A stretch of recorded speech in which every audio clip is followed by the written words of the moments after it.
What's up YouTube, it's your boy Nash here, welcome back to the channel. Now before we get started with today's video, the road to 200 subs has now come to a close and we are now 234 subs away from hitting 500 subs. And who knows, maybe we might hit 500 subs by the end of the year, only time will tell. But as I have said in previous videos, if this channel does get to 500 subs, I will open up this Korean LOB booster box in its entirety on the channel that I got from my partners over at Collector Store. So be sure to check them out. Link and address will be in the description below. By checking them out, not only does it support them, it also supports the channel, and I would greatly appreciate it. On the hopes to potentially pull a Blue Eyes White Dragon, a Dark Magician, a Red Eyes Black Dragon, a piece of Exodia, Monster Reborn, Pot of Greed. The possibilities are out there. However, if this channel gets to 1,000 subs, I will open up this first edition Toon Chaos box in its entirety on the channel that I also got from my partners over at Collector Store, on the hopes to potentially pull a collector's rare out of this set. But with that being said, if you guys want to see these boxes get opened, maybe you guys want more episodes of WWE's Biggest Issue. Maybe you guys want more episodes of Yu-Gi-Oh's Biggest Issue, deck profiles, card discussions, WWE topic videos, or maybe, just maybe, you guys want some premium live event predictions and results. Well, if you guys want all of that and more, my channel is the place to be. So if you guys are new to the channel, and I know that a lot of you guys are, because more than 70% of you guys are watching the content, but you guys are not even subscribed, and to top it all off, we got to get more women to watch the content as well. So if you guys are watching the content, you like the content, and you want more of the content, but you guys have not subscribed as of yet, then make sure you guys do indeed subscribe to the channel, turn on the notification bell, smash that thumbs up button on this video, and as always, make sure you guys are following me on all of my social media. All of my ads will be in the description below, as will the info to my fan mail. It will also be in the description as well. And I want you guys to post in the comments below answering the question of the day, which is basically today's video. But the question of the day is this. I'm on the card as it sits now. What are your guys' predictions for NXT Halloween Havoc? Let me know down in the comments below. And that is exactly what we're going to be doing for today's video, is basically predictions for Halloween Havoc. And honestly, looking at this, I feel like this might have been a little rushed, in my opinion, just because of the fact that we just had NXT in Chicago, we had NXT in St. Louis, and over the last week, excuse me, over the last week or so, it's been the way this card has been built has been a bit rushed. I feel like in my opinion, but I will say that this is going to be by far probably one of the most interesting PLEs that we've had in NXT history. But I'm not going to waste any time. I'm just going to get straight into it. So we are kicking things off with the women's North American title between Kalani Jordan and a member of Fatal Influence, and unfortunately, we do not know who it is. However, we do know that last night, JC Jane spun the wheel, and it ended up becoming Spinner's choice. So we don't really know exactly what they're gonna choose. In fact,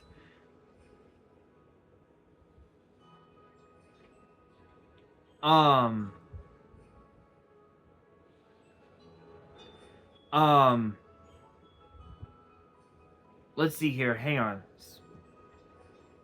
on. Let's see. So interestingly enough,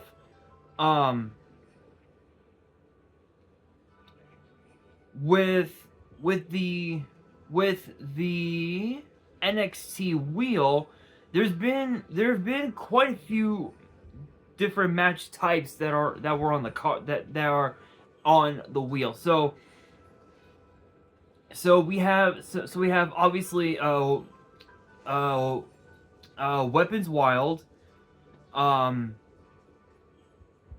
Weapons Wild, Trick or Street Fight, Scareway to Hell, ladder match, um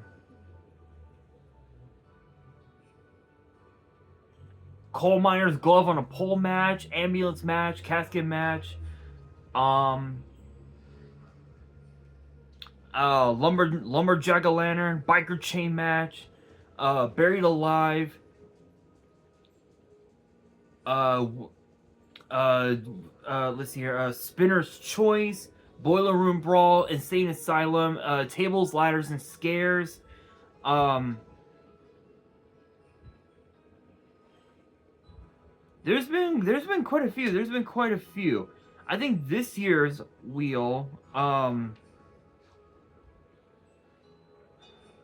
I think this year's wheel is gonna be a little bit different compared to the past. I think it was like Tables, Ladders, and Scares, Doubles Playground, and there was like a few others as well. So this year is gonna be a bit different when it comes to the wheel, but we don't really know exactly what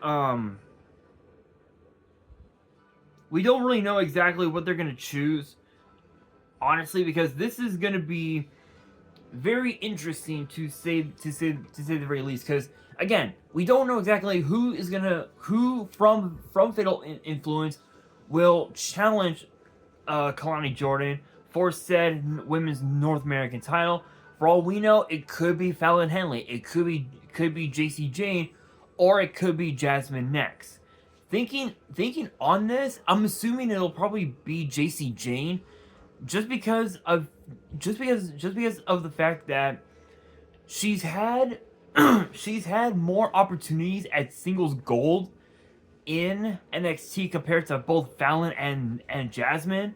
But when you really think about it, Fallon Henley was in the ladder match to crown the first ever Women's North American Champion, which took place at Battleground inside the Apex in Vegas, and obviously that was won by Kalani, and I mean, it's possible, but we will have to wait and see. But as far as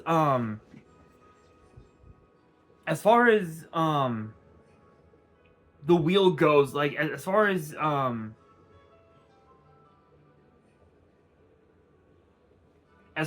as the wheel goes, I honestly don't know. I don't really know exactly. I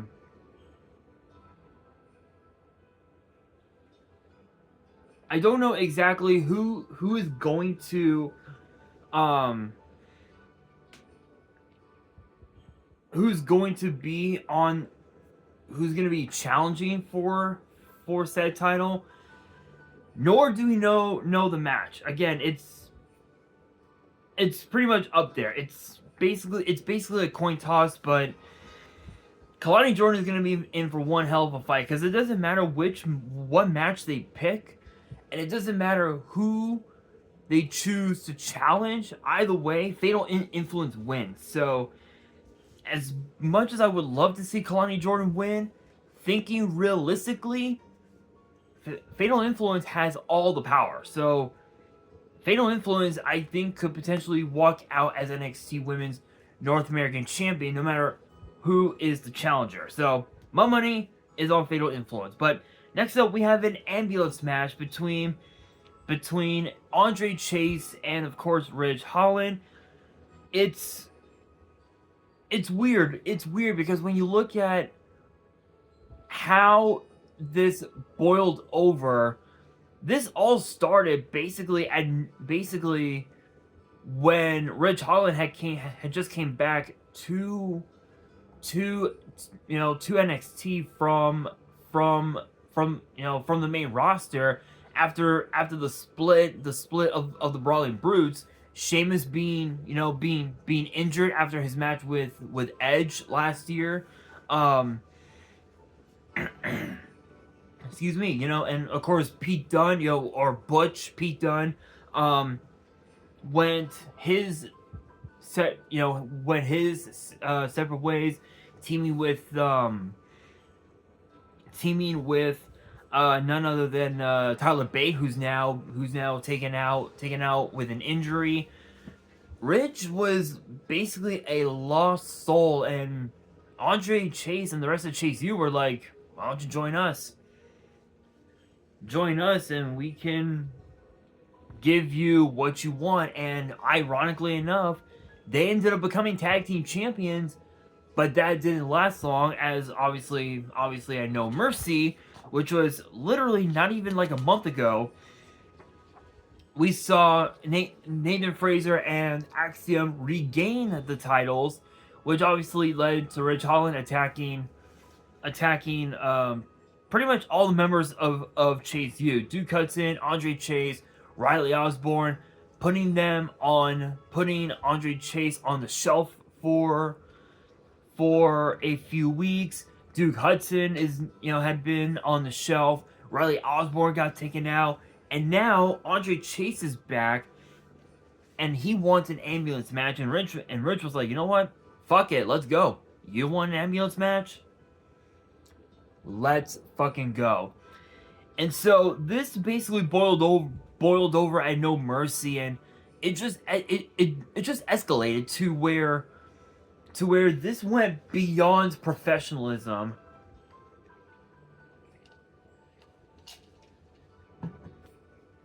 And shit just got extremely personal. Honestly, it comes down to who needs this match more. And honestly, it's not Andre Chase. As crazy as it might seem, it's not Andre Chase. It's actually Ridge Holland. Hear me out. Hear me out with this one. The NXT Tag Team titles has been the only championship that Ridge Holland ever held in WWE. Whether he was in, whether he was on Raw, SmackDown, NXT, NXT UK, it doesn't matter. He has only held one championship in WWE, and that would be the NXT Tag Team titles. Excuse me. And interestingly enough, he's had opportunities at singles gold in the past, but it was all for naught. He failed every single time, and I feel like if he loses this ambulance match, there's really no telling where his career is gonna go, and for all we know, he could end up in a downward spiral to where he won't be able to escape it. Not even if he ended up deciding to reunite with Chase U, which that ain't ever gonna happen. So if he wins, that could really take him to heights that he never would have dreamt of. It could potentially put him in line for future opportunities at singles gold, whether it's the NXT title, whether it's the NXT North American title, or whether it's the NXT Heritage Cup. It could take him pretty far. But if Andre Chase wins, obviously yes he will have rectified what happened to both Duke Hudson and Riley Osborne, but what does it accomplish really? What does it really accomplish? Honestly, I think the in my opinion, the only thing that it'll accomplish is the fact that is basically the satisfaction of defeating a man who took out your crew. Pretty much, that's literally all it does. So it's Ridge Holland who needs this victory. So I'm putting my money on Ridge Holland. Now we move into what could potentially be the biggest tag team match of all time in NXT history, as Cora Jade and the NXT Women's Champion Roxanne Perez will team up for the first time in over 3 years to take on the such an incredible international team of Julia and Stephanie Vacour. And this is going to be a bit of an interesting one, because last night we saw both Julia and Vacour defeat Fatal Influence, and it was interesting to say the very least. I will say though that this is basically a dream match for anybody out there that watches professional wrestling, that watches women in professional wrestling. It is something that nobody would have ever dreamt of. You have two international icons versus arguably two of the biggest pillars of the NXT women's division, alongside who? Like, maybe, I don't know. I think what, JC Jane and what perhaps Kalani Jordan, maybe? No. I think it would be Cora Jade, Roxanne Perez, JC Jane, and I don't know, maybe Gigi Dolan. I know we hadn't seen her in quite a while because I think she was dealing with an injury, but still, I mean, to be able to say that there are two international icons versus two of the 4 pillars of the current NXT women's division, that right there is a dream match on its own. And I'm gonna be real, this is gonna be a chaotic matchup, because obviously both Julia and Vacour want the NXT women's title, but they also hate both Roxanne Perez and Cora Jade even more. So this is going to be very, very interesting, because this will be the first PLE in Roxanne Perez's career where she's not even defending the NXT women's title, especially since she had won the title back in April at Stand and Deliver on the weekend of WrestleMania. And think about this. She's held the title for, let's see, since April, May. She has held the NXT women's title for 6 months, which is a lot longer compared to her last run as NXT Women's Champion, which she won the title in December. In December, if I remember correctly. So this is the longest she's ever held the NXT Women's title. So imagine what would happen if either Julia or Stephanie Vacour pinned the NXT Women's Champion. Obviously, we have, I believe, another PLE coming up for NXT after this, which I'm assuming it's gonna be NXT Deadline. I don't know if that's entirely true or not. Obviously, we will find out on Sunday. As far as what the next PLE will be for NXT. However, we do know that it'll be Crown Jewel and Survivor Series. That'll be the next 2 PLEs for the main roster. And I don't know, guys. It's gonna be interesting. It's gonna be interesting to see how it plays out. But I can honestly say this is gonna be a chaotic match. And it all comes down to who needs this match more. And while it is true that both Roxanne Perez and Cora Jade had not teamed up in 3 years, I feel like that it's both Vacour and Julia that need this victory, because if they win on Sunday, and one of them ends up pinning the NXT Women's Champion. Imagine what that can do for the next PLE, excuse me, for NXT. Main event worthy. A main event worthy matchup between Roxanne Perez and either Julia or Stephanie Valcour.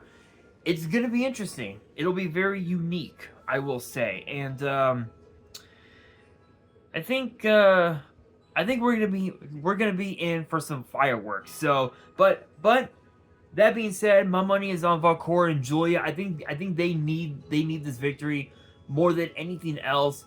And also too, tag team Russ is definitely gonna come into play when it comes to Roxanne Perez and Cora Jade, and it ain't gonna be pretty. So with that being said, we move into the NXT North American title, tables, ladders, and scares between the champion Tony D'Angelo and the now challenger Oba Femi. And I will be honest, after what happened last night,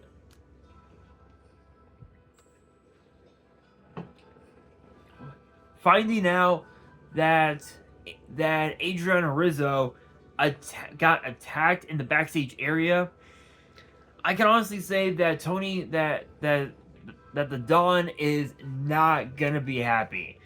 Heading into this match, he's gonna be in for a fight.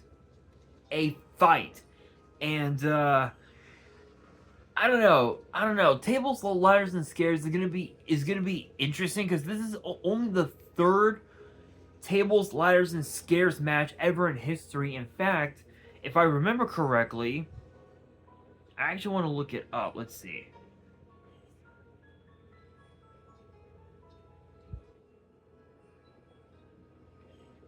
Let's see.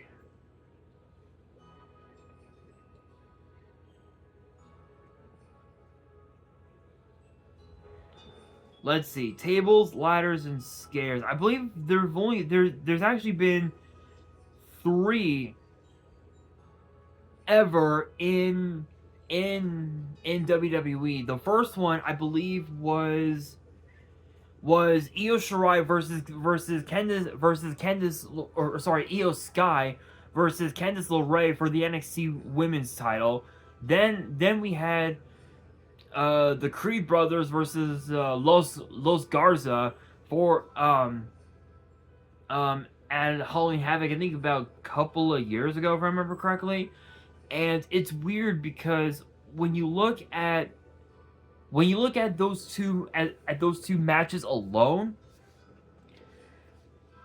the first tables, ladders, and scares was essentially just a ladder match. The second one, you can only win by pinfall or submission. This one, you have to climb the ladder to retrieve the North American title, and whoever does will become champion. And it's weird because if my memory serves correct, I don't think either of these two have ever been in a ladder match before. And ladder matches are extremely tricky, because the trick is to not fall off a ladder. And with the fact that Oba Femi is probably the biggest guy that the Don has ever faced, I can honestly say that we